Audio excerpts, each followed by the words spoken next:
Drama serial कभी मैं कभी तुम, इस ड्रामा की कहानी अपने अंजाम को पहुंचने वाली है।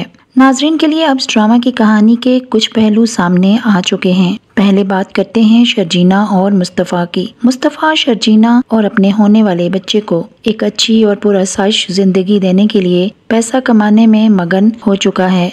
मुस्तफ़ा दिन रात दानिश के साथ अपनी गेम की प्रमोशन के लिए मसरूफ है। मुस्तफ़ा चूँकि एक बड़ी कामयाबी की उम्मीद नहीं रखता था, लेकिन दानिश की वजह से वो दिन रात मेहनत कर रहा है। अब यहाँ मुस्तफ़ा की हैरत इंतहा को पहुँच चुकी है जब इसकी गेम की प्रमोशन बहुत अच्छे तरीके से हो चुकी है और एक अच्छी कमाई की उम्मीद की जा सकती है। मुस्तफ़ा कुछ हद तक पैसा कमाने और अपने होने वाले बच्चे के बेहतर मुस्तकबिल के लिए इस कदर मसरूफ हो चुका है कि अब शर्जीना पहले वाले मुस्तफ़ा की कमी शिद्दत से महसूस करने लगी है। शर्जीना मुस्तफ़ा की ये मसरूफियत और दूरी बर्दाश्त नहीं कर पा रही। ऐसे में मुस्तफ़ा और शर्जीना के दरमियान मजीद दूरियां पैदा हो रही हैं। शर्जीना मुस्तफ़ा का साथ चाहती है। वो चाहती है कि मुस्तफ़ा इसके साथ वक्त गुजारे और पहले की तरह इसे तवज्जो दे। दूसरी जानिब मुस्तफ़ा शर्जीना की मोहब्बत में ही दौलत कमाने की धुन में बहुत आगे निकल चुका है। अब दोनों की जिंदगी में एक खला आ चुका है। दूसरी जानिब अदील और रुबाब की जिंदगी में भी कुछ चीजें अपने अंजाम की जानिब बढ़ रही हैं।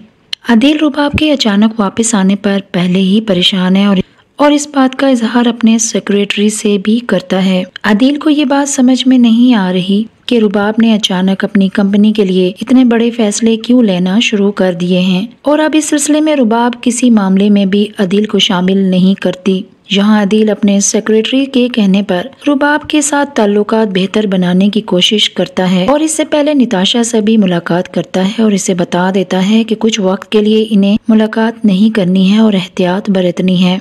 अदील अब रुबाब का एतमाद जीतने के लिए इसके साथ वक्त गुजारता है और इसे झूठी मोहब्बत का यकीन दिलाने की कोशिश करता है, लेकिन यहाँ रुबाब के लिए कुछ हैरान कुन सच्चाई सामने आने वाली है। रुबाब को अदील की गाड़ी से निताशा की ज्वेलरी मिल जाती है। अब रुबाब के लिए अदील की बेवफाई का सबूत भी सामने आ चुका है और वो इसे हरगिज़ बर्दाश्त करने के लिए तैयार ही नहीं है। अगली किस्त में दिखाया जाने वाला है कि रुबाब अदील को कहती है कि मैंने तुम्हारे लिए खुसूसी बर्थडे पार्टी का एहतमाम किया है और इसमें कुछ करीबी दोस्त भी शामिल होंगे। यहाँ अदील को कुछ हैरत होती है कि इसके प्यार का जादू इतना जल्दी असर कर गया कि रुबाब इसको इतनी अहमियत दे रही है। दूसरी जानिब रुबाब अदील के खिलाफ तमाम सबूत इकट्ठे कर चुकी है और इसके तमाम फ्रॉड के बारे में भी जान चुकी है। घर में पार्टी का समा है, तमाम लोग और दोस्त भी मौजूद हैं। निताशा भी यहाँ आ चुकी है। अचानक यहाँ पुलिस आ जाती है तो अदील और वहाँ मौजूद सब लोग चौंक जाते हैं। रुबाब पुलिस ऑफिसर से कहती है कि अदील को गिरफ्तार कर लिया जाए। ये सब अदील के लिए इंतहाई हैरान कुन है कि रुबाब आखिर ऐसा क्यों कर रही है। रुबाब आगे बढ़कर सब कुछ बता देती है कि वो इसकी असलियत जान चुकी है कि कैसे इसने कंपनी का पैसा बाहर भिजवाया और इसे नुकसान पहुंचाने की कोशिश की। इस सिलसिले में वो अपने बाप का शुक्रिया अदा करती है कि किस तरह उन्होंने मेरी आंखें खोलने में मदद की।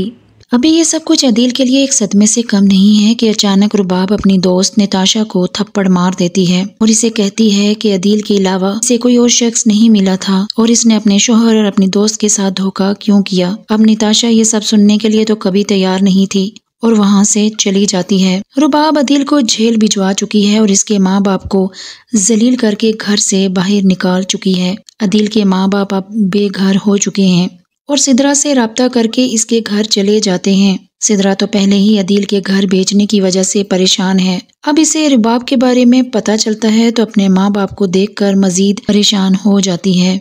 अब यहाँ इसकी माँ की अकल भी ठिकाने आ चुकी है और सिदरा से कहती है कि इससे बहुत बड़ी गलती हो गई रुबाब को पहचानने में और अपने बेटे को समझने में।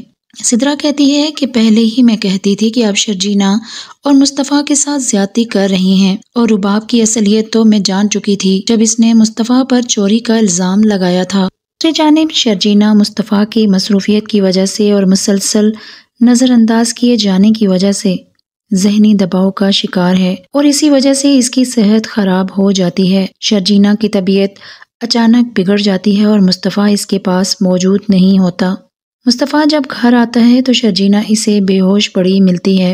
वो इसे हॉस्पिटल पहुंचाता है लेकिन शर्जीना की हालत काफ़ी ज़्यादा ख़राब है।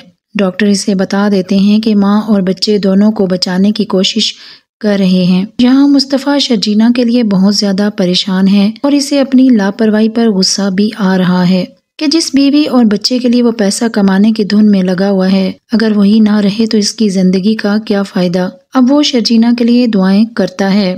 शर्जीना की हालत कुछ बेहतर हो जाती है। मुस्तफ़ा इसके पास जाता है लेकिन शर्जीना इससे मुंह मोड़ लेती है कि इसने अब कोई बात नहीं करनी। यहाँ मुस्तफ़ा निहायत ही जज्बाती अंदाज में इसे अपनी मोहब्बत का यकीन दिलाता है और इसे बता देता है कि इसकी ज़िंदगी में अगर कोई अहम है तो शर्जीना और इसका बच्चा है। क्या शर्जीना मुस्तफ़ा को एक और मौका देगी और सिद्रा अपने माँ बाप को मुस्तफ़ा से मिलाने में कामयाबी हासिल कर लेगी?